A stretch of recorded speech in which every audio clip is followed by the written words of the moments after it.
Baumgartner is in free fall now. He's falling. There really is no going back. He is simply plummeting. And there'll be more on the career of Zsolt Baumgartner later on. But first, this.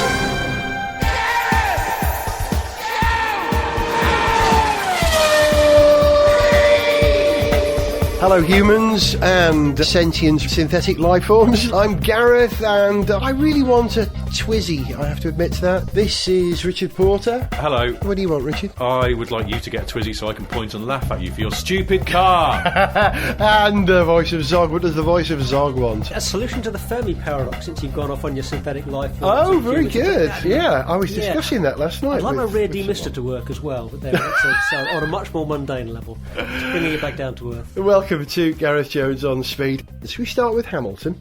Yep. We start with the fact that Lewis Hamilton, after 300 years at McLaren, It's an epoch, an era. Epoch. Very nice. Epoch, yes. At McLaren, has decided that he doesn't want to live with the family anymore and has gone to Mercedes. Zog, good thing, a bad thing? I really don't know. It's really hard to say. On the one hand, I question why he'd want to leave McLaren, who I'm very confident are going to be building better cars consistently over the next few years than Mercedes, even if Mercedes continue to up their game. But I do understand why he might want to flee the nest, why he wants to kind of, as Schumacher did, sort of establish himself in a new team rather than be kind of McLaren's guy. So Lewis has said it, Richard. I'm going to Mercedes and I want to, save a team. I can't remember the exact words he used, but he said, I want to build up a struggling team. I hope he didn't say that. That just makes him sound like a right bell. Even more of an egotist. Because if he does... It's funny, isn't it? As an F1 fan, you're thinking, well, Hamilton is one of those drivers, like Schumacher, like, I suppose, Alonso, one of the real greats who can get the best even out of a car that's not necessarily among the best on the grid. And if that Mercedes isn't absolutely bob on there, won't it be interesting to see him trying to do his best with it and trying to pull it up by its bootstraps? It could make for more interesting viewing. Sort of on a slightly more mushy level, I'm thinking, well, it's a bit of a betrayal, isn't it? McLaren nurtured him and Ron Dennis sort of seemed to personally sort of try and make him the driver he is, and his dad, of course, was there doing it, and he seems to be actively turning his back on all of these people who've made him the driver he is today, flaws and all. It's a bit of a shame. I heard someone recently say, Lewis had to do this. You have to rebel against your parents. And that what we're seeing from him, because McLaren are his parents, they truly, truly are. They've been with him since he was in nappies, practically. You have to leave the nest, as Zog said, and do your thing. Yep. But are we seeing in Lewis what I call the Michael Jackson syndrome? I hope not. Not that one, no. But he had a suppressed childhood, didn't he? His childhood time was spent... Not because of Michael Jackson, just make that quite clear. Yeah, quite clear, yeah. But, Jackson's childhood was suppressed because his father said, no, we must go out there and practice and be the greatest. Yeah. And, of course, Lewis has had that since he was a child. So is he now being the teenager he wasn't allowed to be 5 years ago because he sacked his dad and he wants to be his own boss? Interesting theory. There may be an element of that.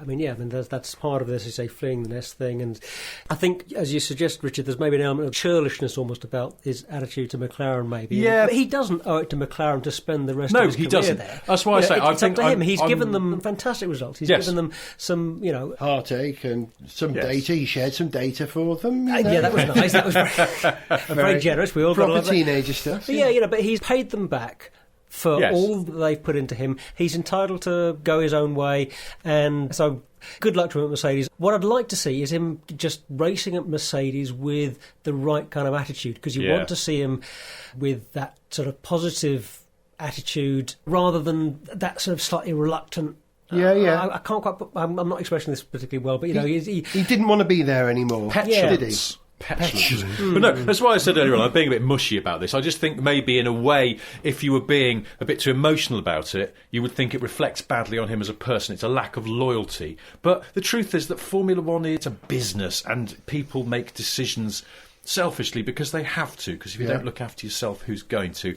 Oh, as a friend of mine has an interesting theory actually about this, that he thinks as an engine supplier as well as a team, Mercedes have the head start with the forthcoming fundamental change in engine rules, and that you are smartest to be with a team that knows what's coming. McLaren will get that Mercedes engine in a box one day and will know less about it, while Merck will have it at their factory running on a dyno very soon. So, if not already, I don't know where they're up to with this. I think they are running it. Renault are. I don't know if Mercedes are. I know Renault are. Somewhere in Northamptonshire, I suppose. It's called Mercedes-Benz Performance Powertrains. It used to be Ilmor. Yeah. Anyway, interesting theory. Just that, a wise driver goes to the people who have the advanced knowledge, and it will benefit Mercedes and Ferrari and who else makes their own engines and chassis? What used to be Renault. Yes. Lotus. But you might say, well, that hasn't done Mercedes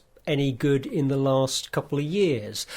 Okay, the difference is that we've got a big change in engine rules coming, and that's a very different situation. But nonetheless, the fact that Mercedes have been the engine supplier and the chassis manufacturer and have had that head start with integration, hasn't been that much of a help to them recently. No, it's a shot in the dark theory, but it's an interesting one that we can mull over. I think we agree. We wish him well. We like Lewis despite his best efforts, I think, is the truth of that. He could be a right divvy, can't he? But he's a terrific driver. He is only relatively young. A friend of mine was in a nightclub that he was in not so long ago, and he was just there with a big gang of mates, and he was dancing on a chair and he was behaving like a multi-millionaire, like, Kimi Räikkönen. 20-something bloke would do. Well, yeah, it's just a thing. I can't imagine Kimi dancing on a chair. No, Kimi smashing up a chair, drinking a chair. But can you imagine what it's going to be like for Mercedes next year when Lewis turns up? Can you picture the briefing? What are they going to say? So, hello Lewis, welcome to Mercedes. Yeah, this is well wicked, Ross, innit? So, this is the main workshop. Yeah. There's your new car coming together nicely. Uh-huh. The canteen is just up the corridor there, if you want to get something to eat. Totally. If you need the loo, it's just behind that sign over there that says Honda on it, and it's been crossed out and Braun written in biro, and then it's got a Mercedes sticker over it. For sure. And that's basically it. Any questions? Yeah, there's one thing. Do you mind if I call you Dad? Step Petrol with Gareth Jones on speed! There's an awful lot going on in F1 at the moment. In fact, there's been an awful lot going on in F1 for a little while. Listen to this. Australia collides with Pastor Maldonado on lap 2. Malaysia sends Michael Schumacher into spin. Sorry, I meant that the country of Australia had collided with Pastor Maldonado. That's an unusual accident. It has happened. We can guess who was driving the country of Australia that happened, can't we? I think we know who was at the controls. Spain taps Sergio Perez and punctures Sauber driver's right rear on lap 1. Monaco squeezes Schumacher into barriers at start. Britain clips Paul di Resta, puncturing Force India driver's right rear tyre. Germany makes contact coming down the hairpin and picks up a puncture. Belgium hits Lewis Hamilton, sparking a mass pile-up. Japan takes out Mark Webber, sending Red Bull driver to the back of the field. Korea manages to have a race without killing anyone or almost killing anyone. Who am I talking about? It's Taka Inui. Reincarnated as a Frenchman. Who? We were going to mention, we were going to say this about, just a very brief aside, Taka Inui on Twitter is hilarious. Please follow Taki Inui. It really is him. It's beautiful, yeah. And he really is I like quite the way bonkers. He refers to drivers by their team. He talks about Lewis McLaren. Yes. He talks about Kimi Lotus. I like that. I'm having No, that. it's good, isn't it? And Yeah. that's the thing, you couldn't come up with a parody account that's any funnier because he oscillates between wildly funny and slightly mad, and then sort of occasionally just says something slightly insightful, and then follows it with something equally mad. And like, it's 11 o'clock, I've got big balls, so I'm drinking. Yes. That's a typical tweet of his. And he has a good picture. It's a good... He has a good I detect as well, he also sometimes refers to his own glorious Formula One career in slightly self-deprecating terms. Yeah, It's yeah. almost like there's no one that's more in on the gag about Taka Inui than Taka Inui himself. Bless him. Great. More power to his elbow, assuming it hasn't been shattered by a marshalling car. Hey, so I put it to you. Sorry, yes. Is Romain Grosjean the new Taki Inui? Oh, my Lord. Well, I think he's a pretty handy driver, but he's pretty awful at avoiding trouble. I do wonder if what Bernie said about him maybe needing an eye test and needing his peripheral vision check, maybe there's something in that. Mark Webber suggested he went on holiday. Goes on another holiday. I think very nicely put. But that was like holiday in the old Australian sense, where he meant go to prison. Or rather, go to Australia, in fact, as it used to be. But then he called him a first-lap nutcase, which is terrific. Yeah, bless Mark Webber for that. I don't think he's reckless. I don't think Grosjean is crazy and reckless. He's obviously been quite sort of distressed by some of these incidents and doesn't... Yeah. I mean, I don't think he quite understands sometimes how it's happening. Even if you, allow a little bit of bad luck in there, he needs to tone it down a little bit, doesn't he? It's that fantastic Will Ferrell as Neil Diamond sketch from Saturday Night Live in America, where he ends up shouting, "Cool out!" And it's really, that's what Grosjean needs to do. He just needs to cool out a little bit. Just relax. Just relax, Romain. I think he's finding it really hard. I mean, come on, it is his first full season in F1 again. And possibly his last. Yeah. And, look who's in the other car. Someone who makes it look easy, doesn't he? Kimi's comeback has been rather better than Schumacher's comeback already, hasn't it? It speaks something of the topsy-turvy nature of this season. Normally, before this point in the season, you're pretty sure somebody you know is going to win the championship unless something goes wrong. Or it's between two people, but it's been between two people for quite a while. And this one, it was sort of only at the last race where it started to crystallise. It was like, oh, OK. Because up until that point, everyone was having a turn at winning races, which we mentioned on the show before. And it was actually easy to forget that Raikkonen was right up there, sort of at the top of the table, because he hasn't had a spectacular season, but he's had a bloody solid one, really. In that car, which really is underfunded and not supported in the way that it has been in the past.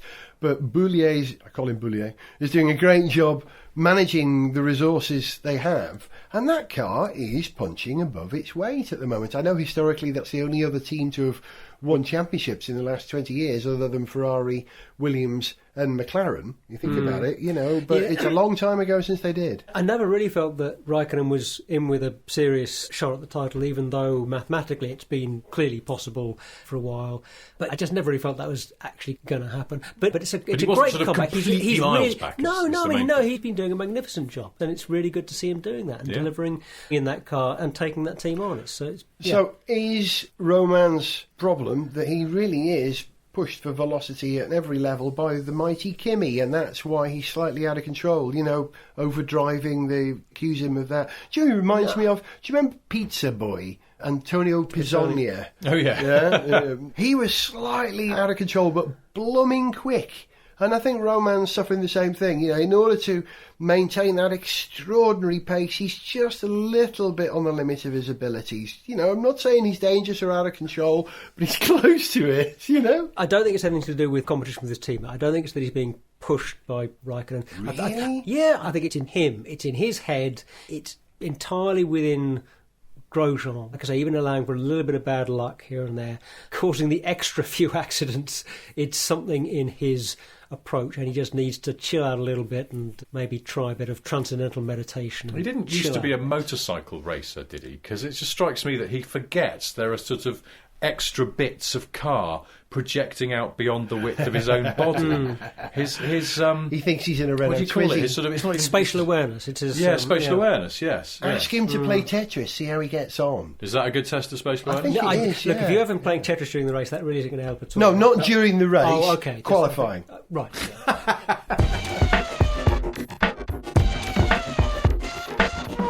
So, qualifying is complete, and this is how it's looking at the front of the grid for tomorrow's race.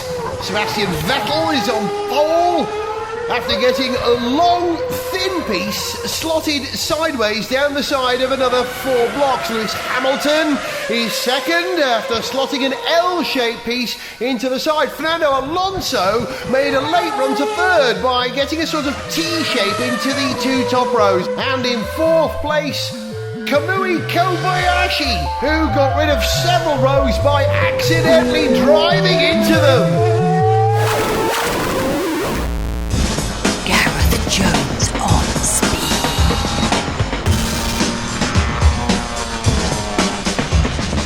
The final part of this episode was recorded after Michael Schumacher announced his retirement, but before he announced that he had retired from all motor racing. We hope this does not spoil your enjoyment of this podcast. If you are unsatisfied with this, we promise you a complete refund of what we charged you to listen to this show. Thank you. We were going to dedicate the next part of this episode of Gareth Jones on Speed to Schumacher's retirement, at which point Violet came in the room just as we were planning this. V, come over here. Just tell them what you said to us a minute ago. I said, well, why don't you just go through the archives and just replay the bit where he last retired? You've done it. You've got it on tape. There we go. That saves us 10 minutes. A lot of effort. Yeah. Well, that's it. Thank you very much, Violet. Ever the production manager has saved us an awful lot of work. But the circumstances are different this time, because when he retired last time, he was becoming slightly rubbish. Mm-hmm. And this time, he's really more than slightly rubbish, isn't he? He can't do it. And I think he knows that now, doesn't he? Yeah, I think so. He just makes more little mistakes here and there, and he just doesn't have quite the turn of speed he used to have, no question. I said this on Twitter during the last race, but I'll repeat myself anyway, that I thought when you see the younger drivers overtaking Schumacher during the race, it just reminds me of that sequence in a nature documentary where the old wounded wildebeest just gets savaged by another lion, and you just feel it's so terribly sad, and why don't they just finish him off for good? And now finally, thankfully, at the end of this season, he is finishing himself off for good, racing wise. I don't know whether I'm confusing rumour with reality, but because there was a rumour before it was confirmed that Hamilton was going to Mercedes, part of that whole package of rumours was that Schumacher would stay on as a team consultant and ambassador. Is that happening? Unclear yet. He hasn't said whether he's going to or not. Sauber did whisper something out loud that they might be interested in taking him, but I thought that would have been a good bet, that he wouldn't give up, and he'd quite like to work for Sauber because he lives in Switzerland. He could be at home. That's such a sign of him being old now, though, isn't it? I like them because they are local. You don't have to travel too far. I get so tired. And the thing is, for all the fact that he's not as good as he used to be, clearly, you get the feeling that he's enjoying it as much as he ever did, if not more. He's getting a kick out of it, he's enjoying it, and he's not too bothered by the fact that he's not winning all the time. I wonder if he will go to DTM, soon to be merged with Super GT in Japan. What, just kick his brother's arse? He'd love to do that, wouldn't he? That's what I was thinking, that's really what it's all about. If Ralph was still in Formula One, Michael would be tremendous. Schumacher just go to DTM where suddenly he's not sort of mid to back of the pack, he's actually quite good and kicking Ralph's arse, and also just making Coulthard's shoulders sag a bit. Oh no! DTM's very hard to do well if you're an F1 driver. Mika Hakkinen struggled. Jean Lacey struggled. It's your little guys from Formula 3 who do well in the DTM. Your Gary Paffetts and how many Gary Paffetts are there now? And well, there's the one in Status Quo. Yeah. Oh, yeah. No, wait. It's Gary Parfitt. I like the idea of Gary Parfitt in Status Quo. Rick Parfitt, the McLaren and Mercedes test driver. That's another powerful image. Will Michael go there and risk getting clobbered, or will he go back to Le Mans? He drove it in a Sauber all those years ago. I'd love to see him at Le Mans.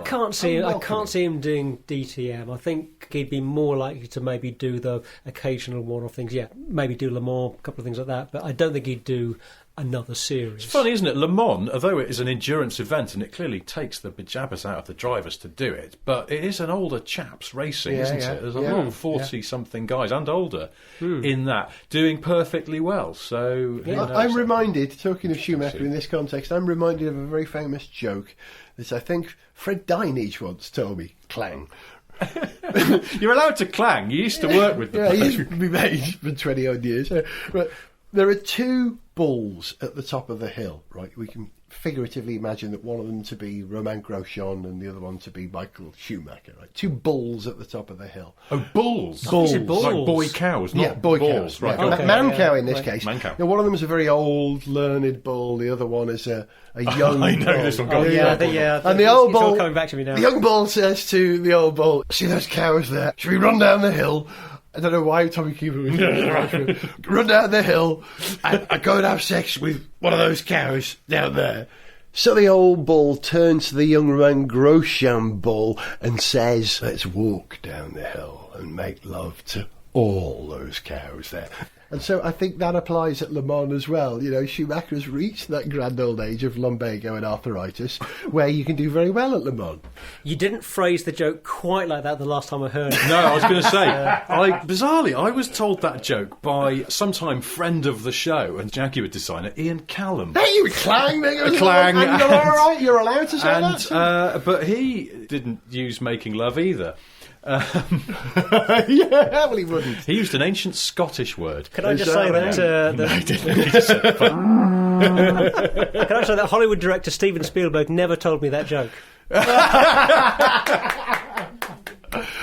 So we're left a hollow space now in Formula One, which is being filled by Lewis Hamilton and the merry-go-round or the musical chairs of Formula One. The music is still playing at the moment while the last few seats are taken up. Hulk is going to Sauber. I think he should have got the McLaren drive instead of Perez, to be honest. Really? Yeah. Yeah. I don't know. Really. No, I think He's great. I'm looking for better He's than great. Perez. Better than Perez, I'm yeah. not You sure think? he is. Safer than Perez. When was the last time you saw Hulk in trouble? Yeah, fair point. But Dunno. Did he I win don't know. A1 GP in his first attempt in a really reasonable but not the top team? Yeah, he did. It starts there, and I think he's fab. I wish he'd gone to McLaren. I really do. But anyway, he's going to Sauber Sauber's one of those, on the way up. But they've just lost James Key, who was involved in the design of this great car. Which, Okay, so I don't know. Sauber have a history of being surprisingly good at times. at don't the they? end So- of the season, usually. Yes. Just at the well, end of the fine. season. There we go. But they're not hopeless. No. They're not Marussia, so it's just... They're just plucking a name from the air there. But that's the Hulk. At least he's there. He's in F1 still. McLaren, lineup sorted there. Yeah. Jensun Botun and... Ferrari have now got Hedion the Perez. winners. I must say, Yeah. I'm looking forward to fixing a few celebratory margaritas to mark Perez going to Any McLaren. excuse, Sog. Any excuse. You know I like my cocktails, and I do like I do like a good margarita. Like a margarita. So, that's that. And then, so Massa staying at Ferrari confirmed this week. Yeah, for a year. And because the got a sell-by popular... date. Yes, well...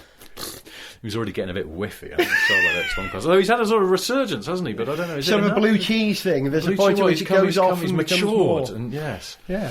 But the belief is that he's there for a year as a placeholder sort of thing. Keep out of trouble, don't crash the car. And then in 2014...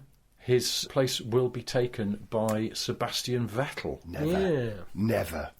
You're saying never? Smoke and mirrors. I Why reckon not? Why they not? have signed an What? So- option with him. Is that a fact, or is that something that people just keep They saying? sign options all the time, Well, don't they? yeah, with yeah. drivers, you can always sign an option without being Hedge your breaching a bets. contract. Yeah, but if they've signed that option, and I mean, It's their biggest threat. are they kind of hedging their bets in case Alonso leaves? Is that They what are you're trying to thinking, or- destabilise Red Bull emotionally. They're playing that sort of game, I reckon. Cunning. You say never, if I may quote the not much loved 80s non-franchise Bond film, never say never again. Because you just can't say for sure what would happen. It's a crazy world. And this is not next season, this is 2 seasons' time when who knows what could be happening. But I think we could be pretty confident that by 2014, Massa's luck probably will be up and he won't be... Back to Sauber. Back to Sauber, or just back to impersonating a panda for children's parties. So, there we go. I don't know. Would Vettel leave Red Bull? I mean, we're back to the sort of Hamilton thing. It's like Red Bull is the team that made him. Yeah. Would he turn his back on that? Well, yes, because he has that thirst for winning, that thirst for championships that Hamilton also has. He will go where he thinks he can get it best. And if that isn't Red Bull, or if Ferrari give him an equal chance but a fresh start to do something new, then why not? Personally, Well, exactly. He likes his records and he likes his challenges. Yeah. The Hamilton comparison is a good one, I think. Why wouldn't he go to Ferrari if they're offering him a load of money, and he's got a chance to go up against Alonso in his own team. Because Alonso would be truly afraid of him, in my opinion. Personally, I would love to see Vettel go to Ferrari and stomp Alonso into the outfield. That would be fantastic. But Ferrari do, as you pointed out when you were at the Belgian Grand Prix, I think, in a previous show, Ferrari like a second driver who is utterly compliant and doesn't overshadow the lead driver, like a very old-fashioned sort of 1-2 system, not a 2. Oh, no, they're equal. They don't like that, do they? They've like never done that, really. System, so. Not for many, many, many years, And anyway. you'd have to say that Alonso and Vettel are two of the best drivers. I think it is true that if they were going to have the two of them there, they're going to have to break that having a number one driver arrangement. By the way, speaking of Vettel and Alonso being two of the greatest drivers, I don't know whether you saw this week that Sir Jackie Stewart waded in and said, apropos of nothing, that he believes Vettel is not yet one of the greats. And some bloke on Twitter wrote to us and said, well, could you do a skit, please, where you just tell Jackie Stewart to sod off? And I thought, yeah, fair enough. Yeah, okay. You've been listening to Richard Porter. Goodbye. Zog. Goodbye. And me. This was Gareth Jones on Speed. See ya. To send us an email, see pictures, get song lyrics, join our Facebook fan site or follow us on Twitter, go to garethjones.tv. I've just remembered there's something I've got to do. Wait here.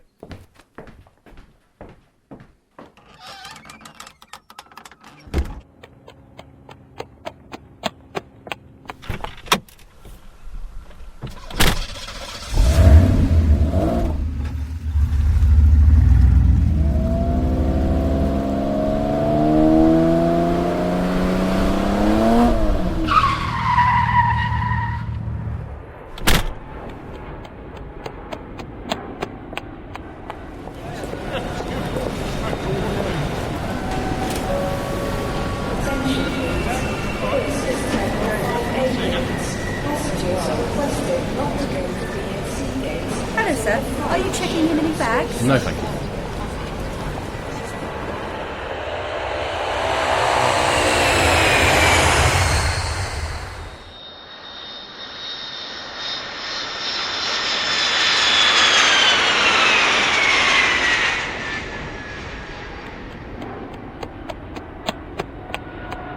Taxi!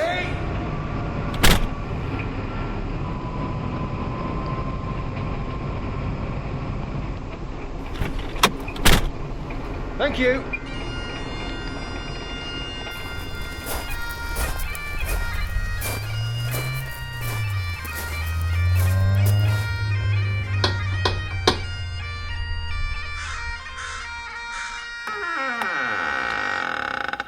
Oh!